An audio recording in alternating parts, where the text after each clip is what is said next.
All right, let's dive into a costly misunderstanding from the world of construction bidding. So, when is a promise not really a promise? This case is a perfect example. You see, in big construction jobs, general contractors need bids from subcontractors to win the contract. Okay, so our two main players are Pavel Enterprises, or PEI, and a subcontractor, A.S. Johnson. Now, the timeline here is super important. The order of events is everything. PEI wins the big project, banking on Johnson's numbers. But then, things go south. Johnson yanks their offer, saying their bid was a mistake. This left PEI in a serious bind. PEI had to pay more for another sub. So who eats that cost? That's the big question. The first thing the court looked for was simple. Was there an official, traditional contract? For any contract to be valid, you need what's called a meeting of the minds.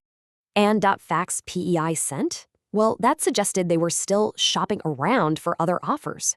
Basically, since PEI was still looking and Johnson withdrew first, no contract was ever actually formed.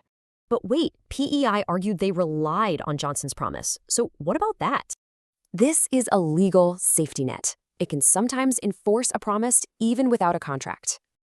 For this to work, though, PEI had to pass 4 key tests. Not 1, not 2, but all 4.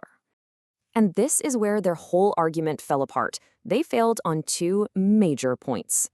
The court basically said you can't seek justice if you don't have clean hands yourself. And the final ruling? Johnson wasn't liable. PEI had to eat the loss. Okay, so what can your business learn from this whole mess? Well, let's break it down.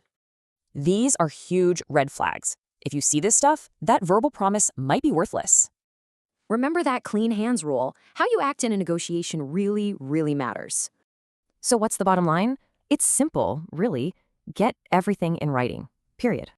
So ask yourself, right now, how many of your critical deals are just based on a promise?